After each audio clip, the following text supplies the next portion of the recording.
So we've got the boss lady, we got the mom, the wife. Now, what do you do for fun? Oh, girl, I be outside. You do? I do. Yes. I do a couple of things for fun. Okay. And I'm glad you asked that question because that's also something that's a part of my book. One of my chapters in my book is like, girl, take the solocation. Back in 2023, I decided to start treating myself to solocations. No kids, no husband, no friends. Because sometimes friends, they'll be like, oh, let's do this, let's do that. I was like, no, I'm going to reset, relax. And so once a quarter, I have now started treating myself, and I stay at some of the fanciest hotels. That is my treat to myself. I stay at 5-star hotels. Okay. And I sit in my room and I order room service. I will sit at the bar by myself, meet wonderful people. I sit at the pool, read a book, listen to podcasts. Sometimes I drive, and I love long drives because I'll listen to amazing podcasts or audiobooks. And so that's something that I enjoy doing. Some people think I'm crazy because they're like, you'll spend 3 days by yourself. And I'm like, it is the most therapeutic thing ever. Also, I've recently become a golfer. So, girl, yes. Girl, yes. I love golf. Okay. I be joking and telling people, just call me Jessica Tiger Woods, okay? But I love it because it's very therapeutic as well. Golf is actually a very difficult sport. People think that it's hard. I mean, you've got 14 golf clubs, and you have to figure out when you're on the golf course, which ones do I use based on the yards and the distance that you're trying to get it at. So I did hire a golf instructor. I practice with him twice a week. I'm like filling my golf gear. I spend a lot of money on golf attire because I like to look good on the golf course too. But that's another thing that I do for fun. And then also too, like, I love going out. Like, I told you I met my husband at the club. I did. We met at an after hour spot. And so there's still a little bit of that party girl in me. So I love just going to nightclubs and hearing live music. I love to dance. So if you got a good DJ, I'm going to dance, but I dance at home. Like last night I was in my bathroom and just turned on the music, and me and my kids danced in the mirror. So, that's what we do. We like to jam out. So, those are like my top 3 things that are like right now in this season. If you ask Jessica, what's she doing? Hey, don't call me because I'm on my solocation, Okay. I'm at a hotel picking out, or I'm playing golf. I don't let nobody get in the way of that. Or, girl, you want to go out? Because, and I love going out to eat and trying new foods. Okay. Yeah. So, I mean, girl, if you got a new restaurant you want to try, I am that person that wants to order like almost everything on the menu. Yes, that's me. So if you're that friend that likes to eat food, yeah, we gonna order everything on the menu. Yes, that's a love language for me. So Jessica, what legacy do you want to leave for your children, for your audience? That's an incredible question. Thank you. When I leave this earth, the other day I was thinking, like, how do I want my daughter and my son to see me? And I want them to see me as a mom that went after all of her dreams, and that encourages them to do the same thing.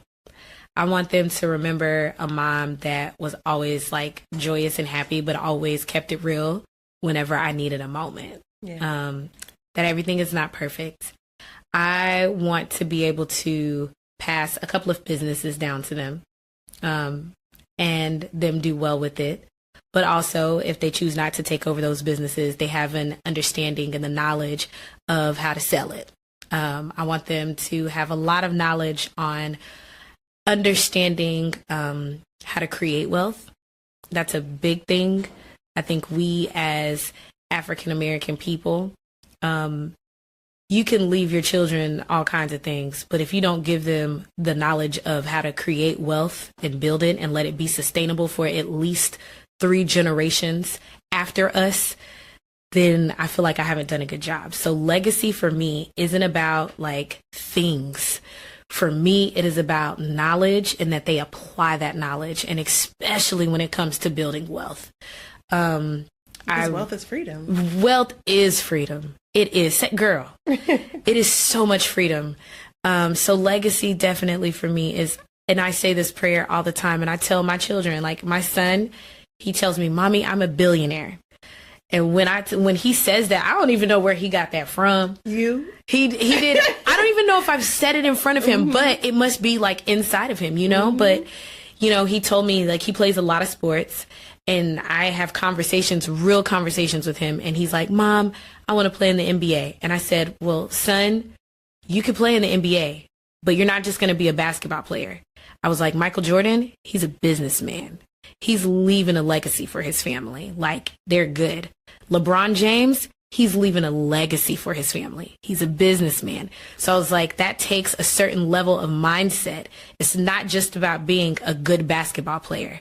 You have to have good character. You have to understand how money works. You have to be someone that's good to others. You have to be humble. Those are the kind of things that I want to leave my kids with. I want to instill that in them. And that's also how I want people that I inspire to remember me, is not just, you know, things, again, not just tangible things, but wisdom and knowledge and love.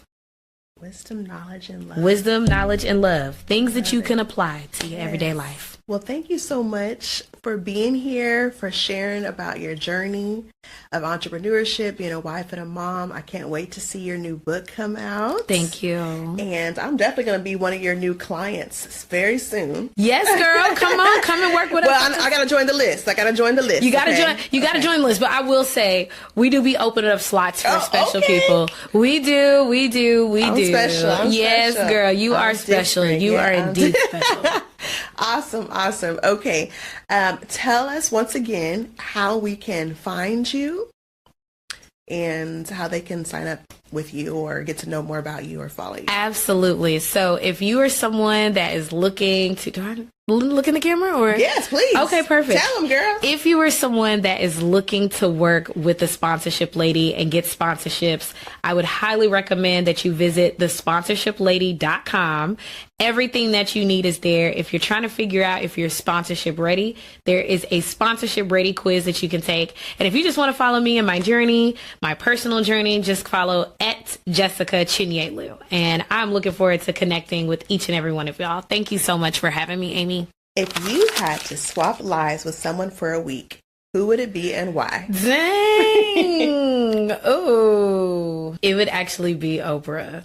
Really? Why? Yes, I have always been so inspired by Oprah since I was a little girl. I'm inspired by her journey. I think she's a very inspiring woman, and just to be in her life for a week to see what her day-to-day looks like, someone who has that kind of success, it makes me think, what are your daily practices? And I know she talks about it, but it's like, you could talk about it, but it's one thing, it's a whole nother thing to actually live it. Yeah. And I'm not someone who's a fangirl of like a ton of people. I have a few people that I just absolutely love, but she would definitely be one of them for sure. Like, but never even thought about if I could have like a week in someone's life. But yeah, I'd have to say Oprah, because she probably is the only person that I have fangirled over since I was a little girl. Okay. You can instantly master one skill. What is it? Ooh. I would have to say to be able to walk into a room and read the minds of everyone in the room. I feel like I read rooms pretty well. But when you're able to like really master that gift. So let me tell you why I'm saying that. So I read this article earlier this morning, and it was talking about like schools that billionaires send their kids to. So kids that go to like public schools are teaching them math and English, and they're like the type of private schools that billionaires send their kids to. When they're in these schools, they're actually learning how to solve problems. They're learning how to run governments. They're learning how to like take power over a room. And I was like, that's a different level of thinking. Yeah. And so to be able to have that skill set, you know, that takes a lot. So to be able to master rooms, that's a gift that not everyone has. So I would love to have that. You're offered $1 million to live in the past for a year. What era are you choosing? Oh, girl, I would totally be like, I already thought about this. Oh, I've thought about this one. Yeah. So I tell people this all the time. If I lived in another era, it would definitely be like in the 60s or 70s. Reason being is because I'm a huge fan of Bob Marley. I would probably be like a Bob Marley background singer. I would be on tour with him, or I would be with Fela Kuti at his shrine.